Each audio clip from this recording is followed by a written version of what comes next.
So I got the opportunity to see Talk to Me earlier. Not only is it a phenomenal time and my favourite straight up scare based horror movie of the year so far, it's my 5th favourite overall movie of the year.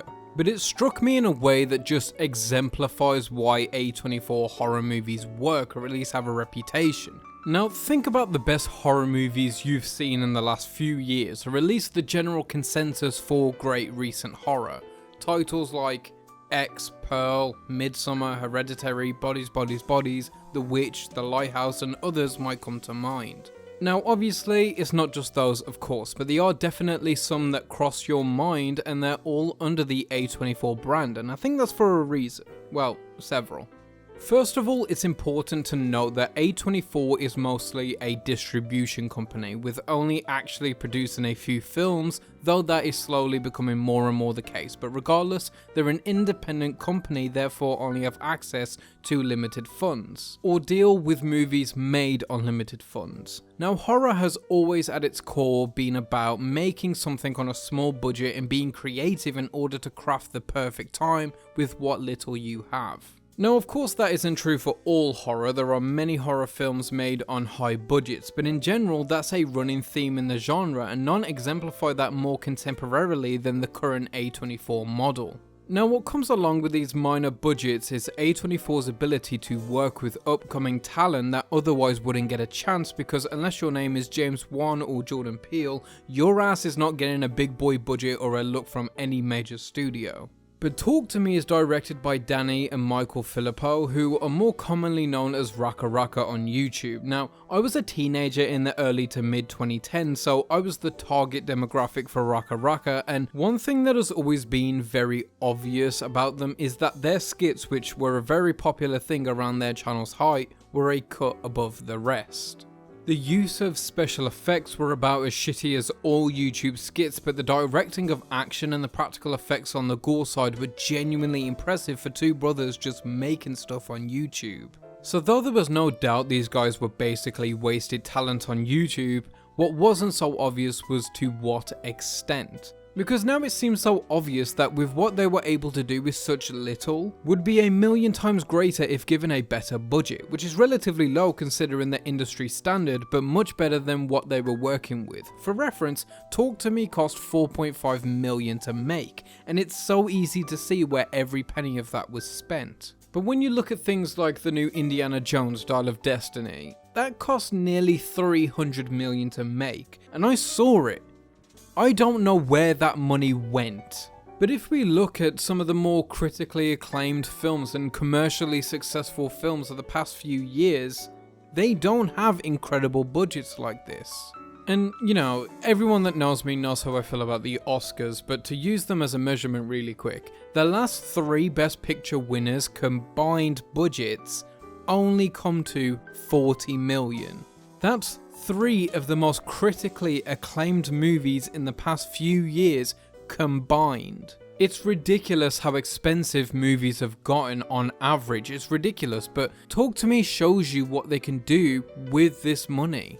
So these brothers have secured a decent budget, and A24 as usual took a chance on getting these guys really out there, and it seems to have paid off massively once again. They did this for Ari Aster, who before the making of Hereditary was known for a short film that was viral on YouTube. But now he's one of the biggest names in contemporary horror, as is Ty West, who found refuge with A24 after being out of the directing game for a few years following a few commercial flops. A24 are so good at finding auteurs at either their lowest or very beginnings and pushing them into something truly great. The Filippo brothers are not just unknown filmmakers either. They're Australian, who made a film with an all-Australian cast, shedding light on unknown acting talent from a cinema industry that's also relatively unknown. It's fresh voices all around with fresh ideas, which is something horror is always in need of. Plus, with using directors and a crew and a cast of actual young people, which major studios are scared of doing for some reason, the dialogue from the young people actually makes sense and tracks with how young people talk and act. The parents of these kids are also updated and aren't the old-fashioned model that we're used to. They're much cooler because the parents that we grew up with have been a lot cooler because they don't want to be their parents. Plus, these small budget projects always inspire more collaboration on set, so every member of the crew and cast usually get a say, which helps inform the dialogue and general way of thinking.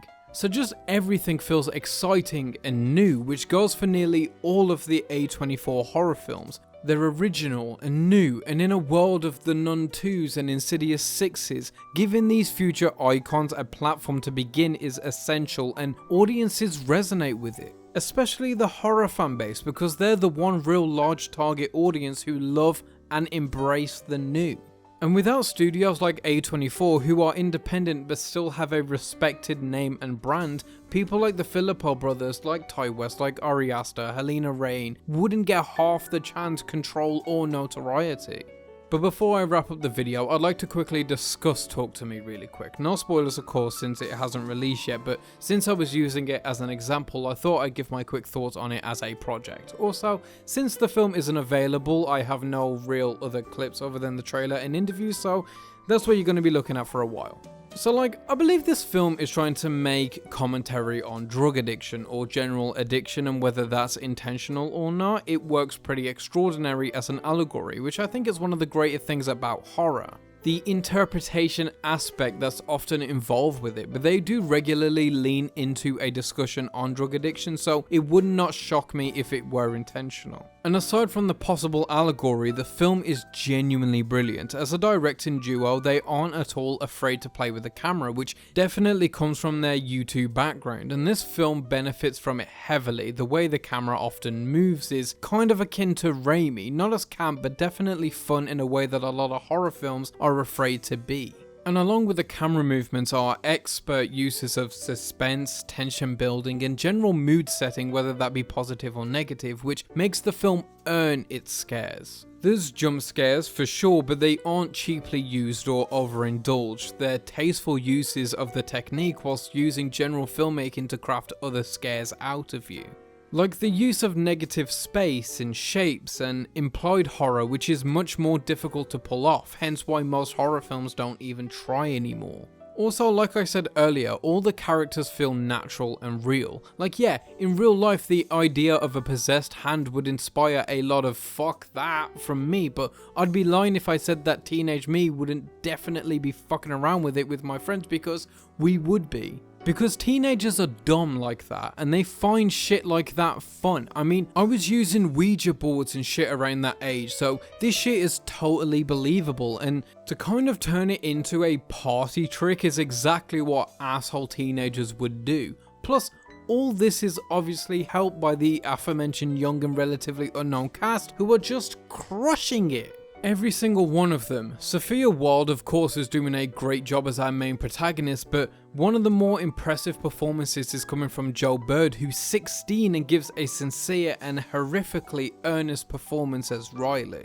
The visceral violence and brutality of some of the scenes is to the expected level of Raka Raka with a $4.5 million budget, but what's so fun is how unpredictable it is. I mean, the violence comes out of nowhere, and then the story takes so many twists and turns that it becomes almost impossible to predict up until the very final moments. I had a really good time seeing this on the big screen, and I'm eager to see it once again when it drops on either streaming or with a physical release. So I implore you guys, if you think this year has been a bit slow for horror, which it absolutely has been compared to last year, go and check it when it comes out tomorrow or whenever you can. And I've also been playing with the idea of doing an A24 horror tier list along with a possible Blumhouse tier list, and if you're interested in that, let me know. And let me know what you think of Talk To Me, let me know what you think of this video. I read every single comment and reply to as many as possible. And whether it's a contemporary horror classic from A24 or not, as always, keep watching movies.